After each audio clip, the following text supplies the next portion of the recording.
ये जो चुनाव है, ये संविधान और लोकतंत्र को बचाने का चुनाव है। पहली बार किसी भी राजनीतिक पार्टी ने हिंदुस्तान के इतिहास में पहली बार संविधान पर आक्रमण किया है और संविधान को खत्म करने की कोशिश कर रहे हैं। तो एक तरफ इंडिया गठबंधन जो संविधान की रक्षा कर रहा है और लोकतंत्र की रक्षा कर रहा है, और दूसरी तरफ नरेंद्र मोदी, आरएसएस और बीजेपी जो संविधान को, लोकतंत्र को खत्म करने की कोशिश कर रहे हैं। तो ये इनका लक्ष्य है। इनके मेंबर ऑफ पार्लियामेंट ने कहा कि अगर हम चुनाव जीतेंगे तो हम संविधान को बदल देंगे। मैं महाराष्ट्र को, बाकी देश को मैसेज देना चाहता हूं कि हमारे संविधान को कोई भी, दुनिया में कोई भी शक्ति नहीं बदल सकती है। पता नहीं इन लोगों ने अपने आप को क्या समझ रखा है। संविधान हिंदुस्तान की आवाज है, गरीबों की आवाज है, पिछड़ों की, दलितों की, आदिवासियों की आवाज है। इसको कोई नहीं बदल सकता, कोई शक्ति इसको बदल नहीं सकती। हम देखेंगे यह संविधान कैसे बदला जाता है। भाइयों और बहनों, पिछले 10 साल नरेंद्र मोदी जी ने 22-25 लोगों के लिए सब कुछ किया है। हालात यह है कि आज हिंदुस्तान में 22 ऐसे लोग हैं जिनके पास उतना ही धन है जितना हिंदुस्तान के 70 करोड़ लोगों के हाथों में है। एक तरफ 22 लोग, एक तरफ 70 करोड़ लोग। जितना धन इनके पास, उतना ही धन उनके पास। ये नरेंद्र मोदी जी की देन है। नोटबंदी 22 लोगों के लिए की, किसान बिल 22 लोगों के लिए किए, जीएसटी 22 लोगों के लिए किया, 16 लाख करोड़ रुपए नरेंद्र मोदी ने 25-30 लोगों का कर्जा माफ किया है। मैं आज आपसे पूछना चाहता हूं, हिंदुस्तान के किसानों का, मजदूरों का, पिछड़ों का, दलितों का, स्टूडेंट्स का नरेंद्र मोदी जी ने कितना कर्जा माफ किया?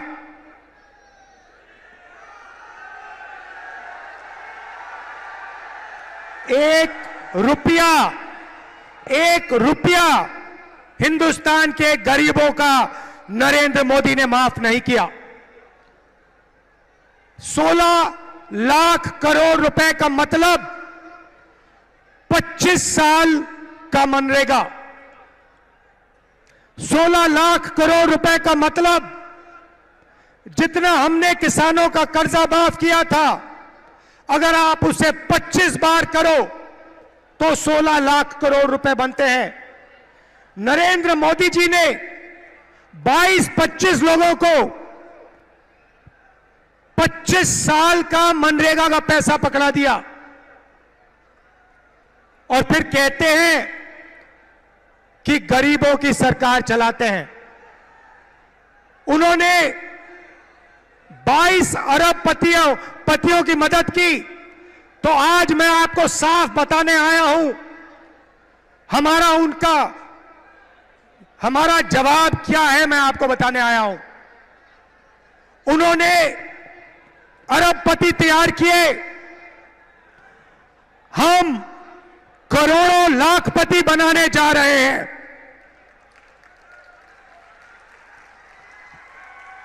अब आप कहोगे राहुल जी, इंडिया की सरकार, कांग्रेस पार्टी की सरकार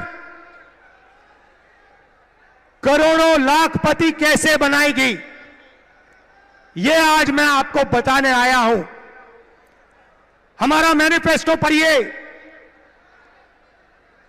सबसे पहला काम महालक्ष्मी योजना। हर गरीब परिवार की हम लिस्ट बनाएंगे। हिंदुस्तान में करोड़ों लोग गरीबी रेखा से नीचे रहते हैं, उनकी लिस्ट बनेगी। अच्छी तरह सुनिए, और जो यहां महिलाएं आई हैं, आप इस बात को अच्छी तरह सुनिए। हर गरीब परिवार की लिस्ट बनेगी और हर गरीब परिवार में से एक महिला का नाम चुना जाएगा और उस महिला के बैंक अकाउंट में कांग्रेस पार्टी की सरकार, इंडिया गठबंधन की सरकार हर साल सीधे बैंक अकाउंट में 1 लाख रुपया डालने जा रही है।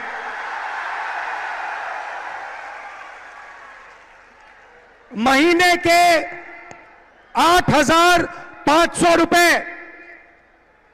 साल के 1 लाख रुपए करोड़ों महिलाओं के बैंक अकाउंट में हर महीने ठकाठक ठकाठक ठकाठक ठकाठक ठकाठक ठकाठक ठकाठक। आप अरबपति बनाओ, हम लाखपति बनाएंगे। आप 25 अरबपति बनाओ, हम करोड़ों लाखपति बनाएंगे। भाई और बहनों, सीधी सी बात है और महिलाएं ये बात अच्छी तरह समझेंगी। हिंदुस्तान में 21वीं सदी में स्त्री और पुरुष दोनों जॉब करते हैं। सही सही। मनरेगा महिलाएं भी करती हैं, पुरुष भी करते हैं। सही। तो जब आप जॉब करते हो, 8-10 घंटे की जॉब करते हो, स्त्री को भी पैसा मिलता है, पुरुष को भी पैसा मिलता है। सही, ठीक है। मगर हर महिला, इस देश की हर महिला 8 घंटे घर के बाहर जॉब करती है और फिर 8 घंटे घर में जॉब करती है। खाना भोजन बनाती है, बच्चों की देखभाल करती है, भविष्य की, हिंदुस्तान की के भविष्य की रक्षा करती है। मगर 8 घंटे के लिए आपको पैसा मिलता है, मगर जो घर में आप काम करती हैं उसके लिए आज तक आपको किसी सरकार ने पैसा नहीं दिया। यह बात शायद पुरुषों को अच्छी ना लगे, मगर यह हिंदुस्तान की सच्चाई है। देखिए, महिलाएं सब मुस्कुरा रही हैं, ये समझ गई बात।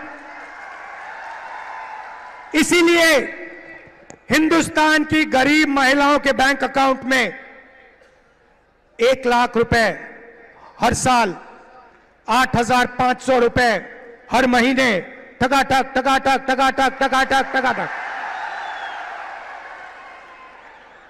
दूसरी बात, यहां बहुत सारी आशा और आंगनवाड़ी की महिलाएं हैं, उनको सीधा मैसेज देना चाहता हूं, आपकी आमदनी हम दुगनी करने जा रहे हैं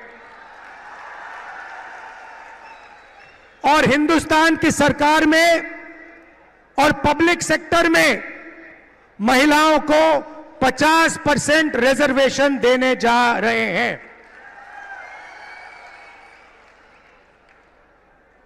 ये थी पहली लाखपतियों की लिस्ट। अब मैं आपको दूसरी लाखपतियों की लिस्ट देने जा रहा हूं।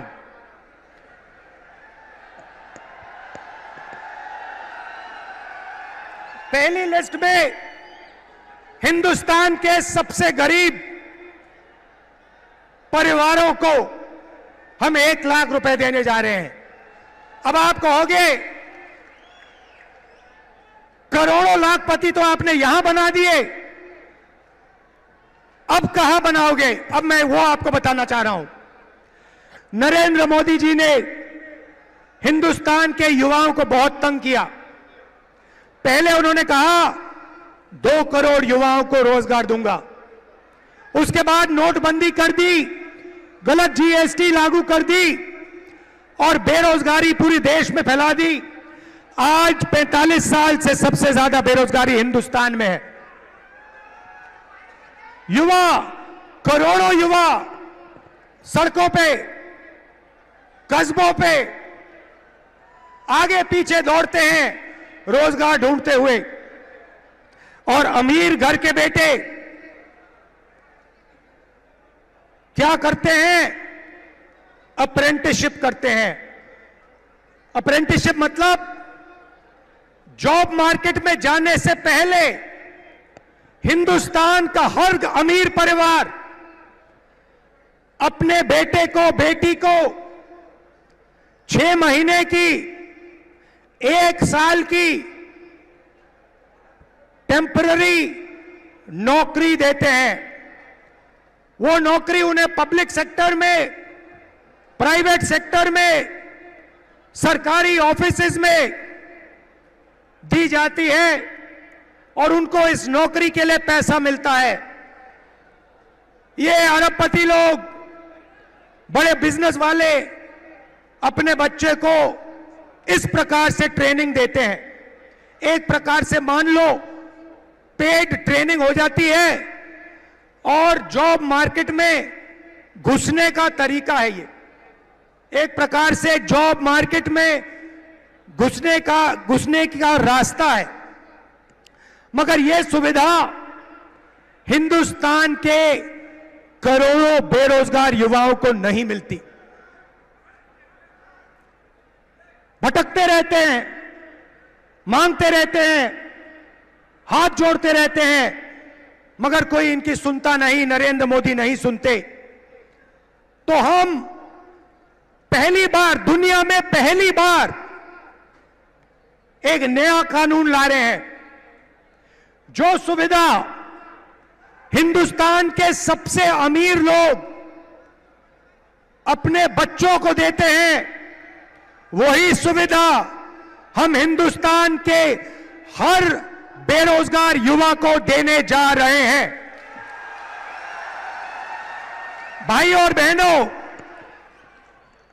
इंडिया गठबंधन की सरकार दुनिया में सबसे पहली सरकार होने जा रही है जो अपने युवाओं को अप्रेंटिसशिप का अधिकार देने जा रही है।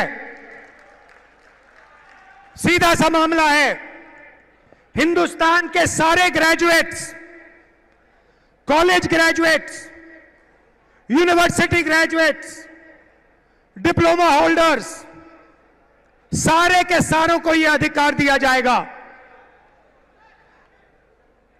पब्लिक सेक्टर में, प्राइवेट सेक्टर में, सरकारी ऑफिसेज में आपको 1 साल की अप्रेंटिसशिप, 1 साल की नौकरी हिंदुस्तान की सरकार गारंटी करके देने जा रही है। 1 साल में प्राइवेट सेक्टर में, पब्लिक सेक्टर में, सरकारी ऑफिसेज में आपको नौकरी मिलेगी और ट्रेनिंग मिलेगी। और भाई और बहनों, सिर्फ ट्रेनिंग और नौकरी नहीं मिलेगी, बैंक अकाउंट में साल के 1 लाख रुपए मिलेंगे। और उसके बाद 1 साल के बाद हिंदुस्तान को दुनिया की सबसे बेहतर ट्रेंड वर्कफोर्स मिलेगी। तो भाई और बहनों, उन्होंने 20-25 अरबपति बनाए, हम करोड़ों लाखपति बनाने जा रहे हैं।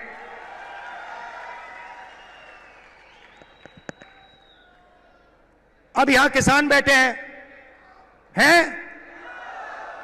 अब किसान कहेंगे राहुल जी आपने महिलाओं की बात कर दी, आपने बेरोजगार युवाओं की बात कर दी, हमारा क्या होगा? सबसे पहले हिंदुस्तान के प्यारे किसानों, ये जो 1 लाख रुपए महिलाओं के जाएंगे और 1 लाख रुपए हिंदुस्तान के बेरोजगार युवाओं को जाएंगे, ये आपको भी मिलेंगे क्योंकि आपके घर में भी ये पैसा आएगा। मगर वो शुरुआत है। नरेंद्र मोदी जी ने 10 साल में आपका कर्जा माफ नहीं किया। हम आते ही किसानों का कर्जा माफ करेंगे। अभी भैया मूड नहीं बना, ताली मत बजाओ, मैंने बात खत्म नहीं की। क्रांतिकारी बात अब बोल रहा हूं। वो तो नॉर्मल बात थी कर्जा माफ वाली, क्रांतिकारी बात सुनो। हम एक किसानों का आयोग बनाने जा रहे हैं और यह आयोग जब भी हिंदुस्तान के किसानों को कर्जा माफी की जरूरत होगी, ये आयोग सरकार को रिकमेंडेशन देगा और किसानों का कर्जा एक बार नहीं अनेक बार होगा।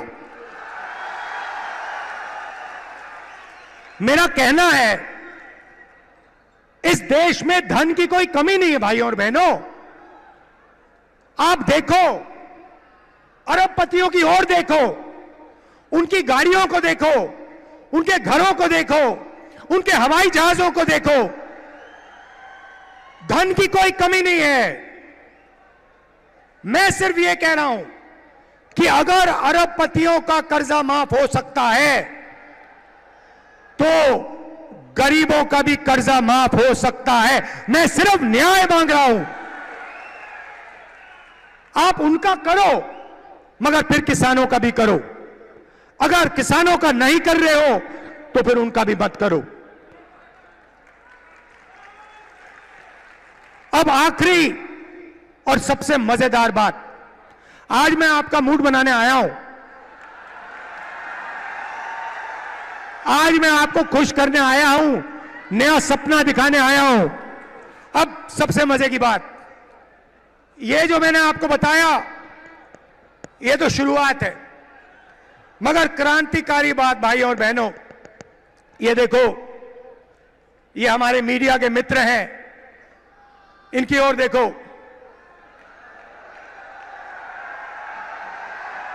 नमस्कार, नमस्कार। आपसे सवाल पूछता हूं, टीवी पे आपने गरीबी की कभी बात देखी?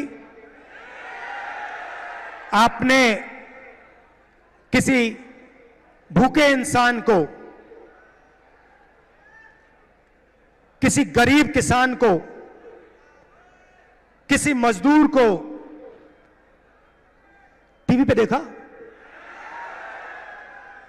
90% आबादी पिछड़ों की है, दलितों की है, आदिवासियों की है, किसानों की है, मजदूरों की है। भाई और बहनों, ये टीवी पे कभी दिखते क्यों नहीं? आपने कभी टीवी पे देखा कि किसान की बात हो रही है? ना। मजदूर की बात होते हुए देखी? किसी बढ़ई को आपने टीवी पे देखा? किसी नाई को, मोची को, बढ़ई को, छोटे फैक्ट्री वाले को टीवी पे देखा? कभी नहीं। अमिताभ बच्चन देखा? विराट कोहली देखा? टीवी पे पाकिस्तान की बात सुनी, चाइना की बात सुनी, मगर हिंदुस्तान की जनता की बात कभी नहीं सुनी। भाइयों और बहनों, हिंदुस्तान में 15% दलित हैं। 8% आदिवासी हैं, 50% कम से कम पिछड़े वर्ग के लोग हैं। 50, 15 और 8 कितने हुए? कितने हुए? 73। उसमें 15% माइनॉरिटी जोड़ दो, कितने हुए? और उसमें 5% गरीब जनरल कास्ट जोड़ दो, कितने हुए? 90% से ज्यादा। भाई और बहनों, मैंने मीडिया की कंपनियों के मालिकों की लिस्ट निकाली।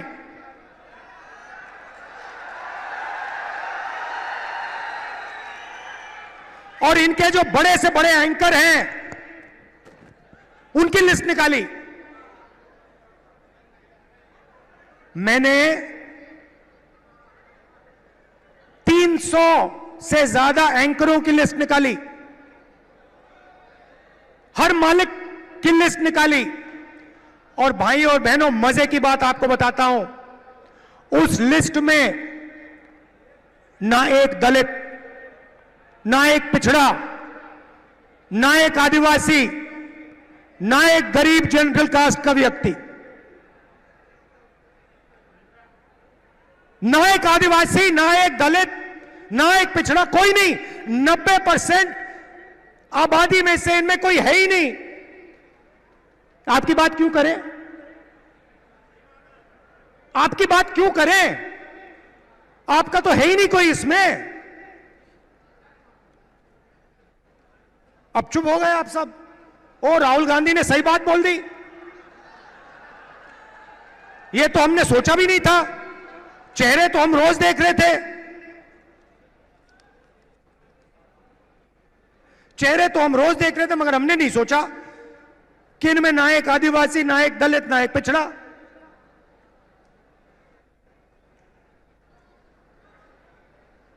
ठीक है, छोड़िए। शायद हिंदुस्तान की 90% आबादी मीडिया में भागीदारी चाहती नहीं, हो सकता है। तो चलिए हिंदुस्तान की सबसे बड़ी कंपनियों की बात करते हैं। 200 कंपनी है हिंदुस्तान में, नाम आप जानते हो, अदानी, अंबानी, ये नाम जानते हो। इनकी मालिकों की लिस्ट निकाली मैंने, और इनके जो सीनियर मैनेजमेंट है, बड़े बड़े जो अफसर हैं, इनकी लिस्ट निकाली। भाई और बहनों, 90% में से इनमें भी एक नहीं है। 200 सबसे बड़ी कंपनियों में एक मालिक ओबीसी वर्ग, दलित वर्ग, आदिवासी वर्ग या गरीब जनरल कास्ट से नहीं है।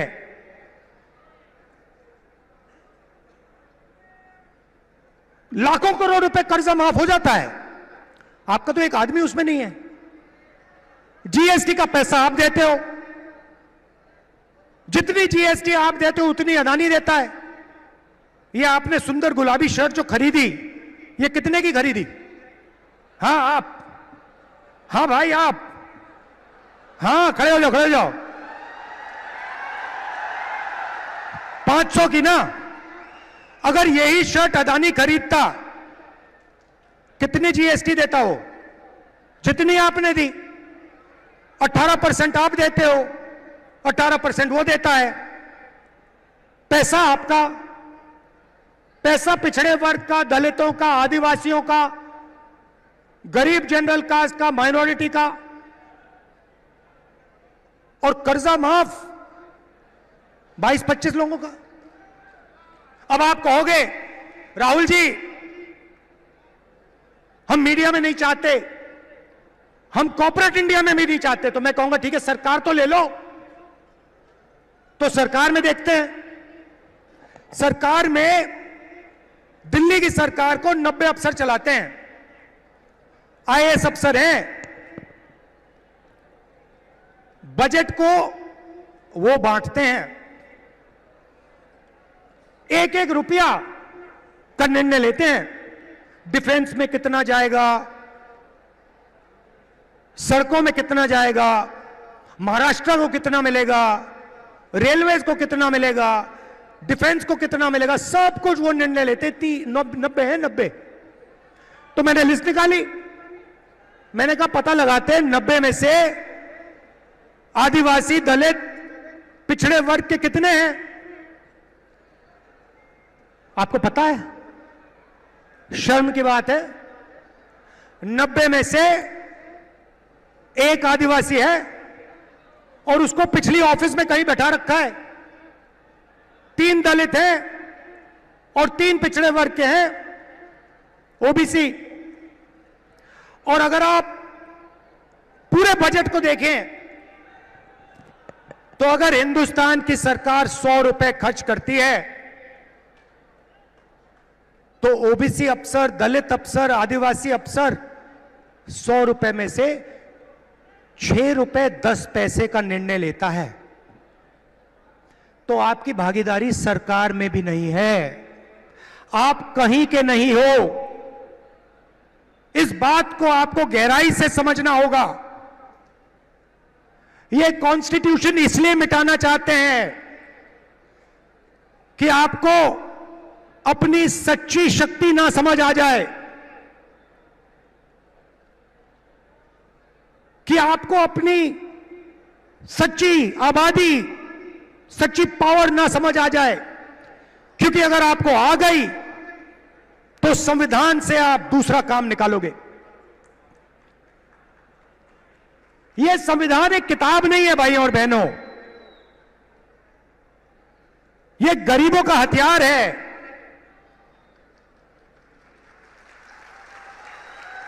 और इस हथियार को नरेंद्र मोदी 22-25 लोगों के साथ मिलकर खत्म करने की कोशिश कर रहे हैं।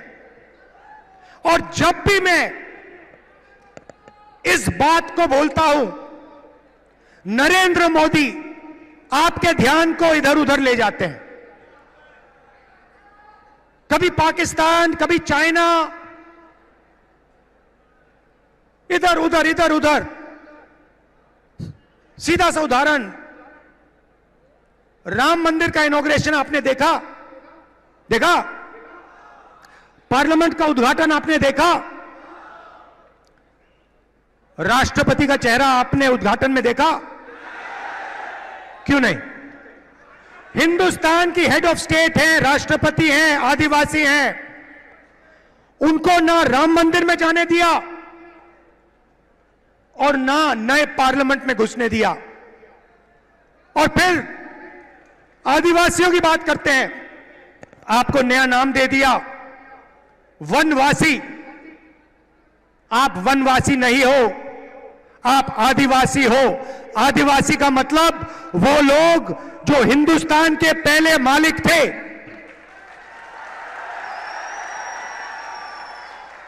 तो भाइयों और बहनों, दूध का दूध, पानी का पानी करना है। हिंदुस्तान का एक्सरे कराना है।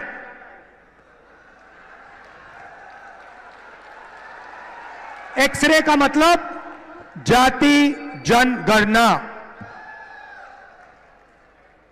जाति जनगणना के बाद दलितों को, आदिवासियों को, पिछड़ों को, गरीब जनरल कास्ट के लोगों को, माइनॉरिटीज को, सबको अपनी आबादी के बारे में साफ पता लग जाएगा। किसकी कितनी आबादी है। और जाति जनगणना के साथ हम इकोनॉमिक सर्वे कराएंगे, हिंदुस्तान की हर संस्था का सर्वे कराएंगे और दूध का दूध, पानी का पानी हम कर देंगे। ये जैसे सफेद क्रांति हुई, हरी क्रांति हुई, ये क्रांतिकारी निर्णय है भाइयों और बहनों। और ये काम हम सरकार बनाने के एकदम बाद करने जा रहे हैं। तो ये मैं आज आपसे कहने आया था। मजा आया? जितना पैसा भाइयों और बहनों, जितना वो अरबपतियों को देंगे ना, जितना अरबपतियों को देंगे, उतना हम किसानों को, मजदूरों को, गरीबों को, पिछड़ों को, दलितों को, आदिवासियों को देंगे। तो याद रखिए, दो तरीके से हम लाखपति बनाने जा रहे हैं। महालक्ष्मी योजना और अप्रेंटिसशिप का अधिकार। और इन दो क्रांतिकारी काम करने के बाद हिंदुस्तान का चेहरा बदलने जा रहा है। आप सबका दिल से धन्यवाद करता हूं। इतनी गर्मी में आप आए, इतने प्यार से आपने मेरी बात सुनी। नफरत के बाजार में मोहब्बत की दुकान खोलनी है। जय हिंद।